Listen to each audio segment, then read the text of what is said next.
Hello friends, Buddha academy 2023 के इस online platform में मैं देश के सभी युवा क्रांतिकारियों का हार्दिक स्वागत करता हूं। आज के वीडियो में आइए हम सब जानते हैं भूगोल के एक अत्यंत ही महत्वपूर्ण टॉपिक के संदर्भ में, जिसका नाम है लैटिट्यूड और लॉन्गिट्यूड, अक्षांश और देशांतर। इसके बारे में आपने विभिन्न वीडियोज में अध्ययन किया होगा, लेकिन आज हम बहुत ही नए तरीके से इस अक्षांश और देशांतर के संदर्भ में अध्ययन करने वाले हैं। आज के वीडियो में हम सब इस बात पर भी चर्चा करेंगे कि आखिर अक्षांश और देशांतर के माध्यम से तिथियों का निर्धारण कैसे होता है, और साथ ही साथ हम इस बात पर भी अध्ययन करेंगे कि आखिर अक्षांश और देशांतर के माध्यम से अर्थात लैटिट्यूड एंड लॉन्गिट्यूड के माध्यम से तिथि के साथ साथ समय टाइम का निर्धारण कैसे होता है, इसके संदर्भ में भी हम सब चर्चा करेंगे। तो मैं अखिल कुमार यादव बुद्धा एकेडमी 2023 के इस ऑनलाइन प्लेटफॉर्म में आप सभी का स्वागत करते हुए आइए आज की क्लास शुरू करते हैं। तो जैसा कि आप देख रहे होंगे कि मैंने पहले से ही यहाँ ग्लोब बना रखा है। तो आप जानते हैं कि ग्लोब क्या होता है। पृथ्वी का एक जो काल्पनिक रूप है ना, पृथ्वी का जो काल्पनिक रूप होता है, इसमें हम अपने अध्ययन को अच्छा बनाने के लिए, अपने अध्ययन को करने के लिए जो हम एक काल्पनिक रूप उसका बनाए हैं ग्लोब का, उसी को हम बोलते हैं ग्लोब। पृथ्वी का एक काल्पनिक रूप को हम क्या बोलते हैं? ग्लोब बोलते हैं मित्रों। क्या बोलते हैं? ग्लोब। जिसका आकार इस तरह का होता है, कुछ लोग इसको क्या बोलेंगे? गोलाकार, अंडाकार, लेकिन वास्तव में इसका आकार जो होता है, पृथ्वी के आकार को एक नया नाम दिया गया है, जिसे हम बोलते हैं जिओइड। क्या बोलते हैं मित्रों? पृथ्वी का आकार कैसा है? जिओइड के आकार का है। कैसा आकार है इसका? जिओइड के आकार का है। पृथ्वी जिओइड के आकार की है। इसी प्रकार पृथ्वी के, अगर हम इस पृथ्वी के ग्लोब को देखें और ग्लोब में इसके बीचों बीच एक रेखा होती है, इस रेखा को हम क्या बोलते हैं? 0 डिग्री रेखा। क्या बोलते हैं? 0 डिग्री रेखा। इसी 0 डिग्री रेखा को आप विभिन्न नामों से जानते हैं, जैसे इक्वेटर लाइन, भूमध्य रेखा, जिसे हम क्या बोलते हैं? Equator line. क्या बोलते हैं? Equator line. मध्य अर्थात भूमि के मध्य की रेखा को हम क्या बोलते हैं? भूमध्य रेखा। ये हो गई 0 डिग्री, इसको इक्वेटर लाइन, 0 डिग्री लाइन और भूमध्य रेखा के नाम से जाना जाता है। इसी तरह से आप देख सकते होंगे, जो लोग मैथ के होंगे वो बखूबी मेरी बातों को समझ रहे होंगे, कि जब भी कोई वृत्त होता है और वृत्त के ऊपर का जो ये भाग होता है, इसमें हमेशा 180 डिग्री का कोण बनता है। ये जो लाइन है, लाइन के ऊपर वाले भाग में 180 डिग्री का कोण बनता है। और ठीक अगर इसको हम यहाँ से विभाजित कर दें इस तरह से, तो इस तरफ 90 डिग्री और इस तरफ 90 डिग्री हो जाएगा। आप मेरी बातों को बखूबी समझ रहे होंगे। यहाँ से हम यहाँ तक अगर देखते हैं तो यहाँ बीच में 90 पॉइंट्स होंगे। 1 डिग्री पे अगर एक पॉइंट्स को हम लें तो यहाँ से और यहाँ तक 90 पॉइंट्स होंगे। कितने पॉइंट्स होंगे? 90। जैसे यहाँ 1 डिग्री हम मान लेते हैं, 2 डिग्री, 1 डिग्री, 2 डिग्री, 3 डिग्री, इसी तरह से डॉट डॉट डॉट यहाँ तक 90 डिग्री होगा। और इसी तरह मित्रों ठीक इसी तरह इस तरफ से भी होगा। क्या होगा? यहाँ 1 डिग्री होगा, 2 डिग्री होगा, 3 डिग्री होगा, 4 डिग्री होगा, इसी तरह से डॉट डॉट डॉट यहाँ 90 डिग्री पे आएगा। तो हम जब इस तरह से रेखा, वास्तव में पृथ्वी के ग्लोब पर कहीं भी ऐसी रेखाएं आपको मिलेंगी नहीं, पर काल्पनिक रूप से हम इसका अध्ययन करने के लिए, भूगोल में अध्ययन को सुविधाजनक बनाने के लिए केवल हम ऐसी रेखाओं को की कल्पना करते हैं। तो यहाँ से 1 डिग्री से 1 डिग्री पर रेखा मिल जाती है। इस रेखा को हम बोलते हैं अक्षांश रेखा। क्या रेखा? इस रेखा का नाम क्या हो जाता है? इस तरह की जितनी सारी रेखाएं होती हैं, इसको हम क्या बोलते हैं मित्रों? इसको हम बोलते हैं अक्षांश रेखा। कौन सी रेखा? अक्षांश रेखा बोलते हैं। अब इस तरह से ढेर सारी रेखाएं यहाँ ऊपर भी होंगी, ढेर सारी रेखाएं नीचे भी होंगी, लेकिन इसमें कुछ रेखाएं अत्यंत ही महत्वपूर्ण हैं, उसके संदर्भ में हम सब चर्चा कर लेते हैं। क्या है? आइए देखते हैं। यहाँ एक रेखा है लगभग 23.5 डिग्री पर, लगभग, इसको मिटा देते हैं, इसको इरेज कर देते हैं। यहाँ 23.5 डिग्री पर एक रेखा है इस रेखा को हम जानते हैं कर्क रेखा के नाम से, जिसको हम बोलते हैं लाइन ऑफ कैंसर। क्या बोलते हैं? लाइन ऑफ कैंसर, कर्क रेखा। अब यहीं से आपके एग्जाम में क्वेश्चन बनना शुरू हो जाती है। यहां से आपके एग्जाम में क्वेश्चन बनता है या फिर कर्क रेखा कितने डिग्री पर है, तो कर्क रेखा 23.5 डिग्री पर है। कर्क रेखा ये एक ऐसी रेखा है जो भारत को लगभग दो भागों में विभाजित कर देती है। भारत का जो क्षेत्र है, भारत को दो भागों में विभाजित कर देती है। भारत जो हमारा है लगभग यहीं स्थित है, इसी बिंदु पर लगभग यहीं स्थित है। और ये कर्क रेखा जो है भारत को दो भागों में बांटते हुए 8 राज्यों से होकर के भारत के गुजर जाती है। अब वो कौन से 8 राज्य हैं, इसकी चर्चा हम किसी और वीडियो में कर लेंगे, परंतु आज के वीडियो में हम जान लेते हैं कि ये भारत के 8 राज्यों से होकर गुजर जाती है। ठीक इसी तरह 23.5 डिग्री नीचे की जब हम बात करते हैं तो यहाँ एक रेखा आती है। इस रेखा को हम नाम दे देते हैं, कौन सी रेखा? क्या नाम देते हैं मित्रों? मकर रेखा। क्या नाम होता है इसका? मकर रेखा। ये रेखा मकर रेखा होती है। हाँ, कर्क रेखा के संदर्भ में एक बहुत ही महत्वपूर्ण टॉपिक छूट गया, महत्वपूर्ण संदर्भ छूट गया कि बार बार आपसे जो एग्जाम में पूछा जाता है कि ऐसी कौन सी नदी है जो कर्क रेखा को 2 बार काटती है। कर्क रेखा को 2 बार काटने वाली नदी कौन सी है? अर्थात ऐसे आई है और ऐसे करके चली गई। इस रेखा को हम बोलते हैं ऐसे। इस नदी का नाम होता है, क्या नाम है इस नदी का? इस नदी का नाम है माही। माही नदी। इसको क्या नाम, कौन सी नदी बोलते हैं? माही नदी।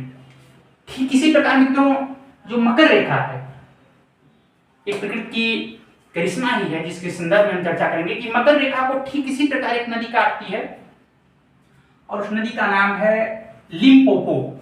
क्या बोलते हैं उसको? लिम्पोपो। लिम्पोपो क्या बोलते हैं? लिम्पोपो नदी। अब 23.5 डिग्री ऊपर हमने अध्ययन कर लिया, 23.5 डिग्री हमने नीचे अध्ययन कर लिया। अब हम इसके ऊपर जब पढ़ेंगे तो यहाँ एक रेखा और हमें प्राप्त होती है 66.5 डिग्री पे। 66.5 डिग्री पे इस रेखा को हम नाम देते हैं आर्कटिक रेखा। कौन सी रेखा? आर्कटिक रेखा। क्या नाम है इसका? आर्कटिक रेखा, इसको हम नाम देते हैं। ठीक इसी प्रकार 66.5 डिग्री नीचे मित्रों एक रेखा होती है।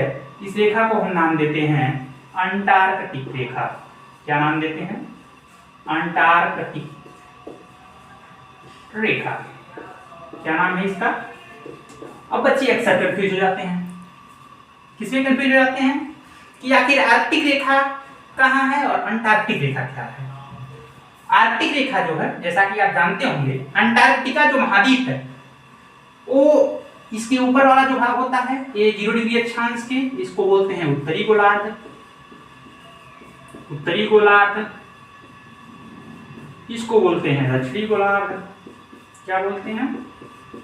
दक्षिणी गोलार्ध।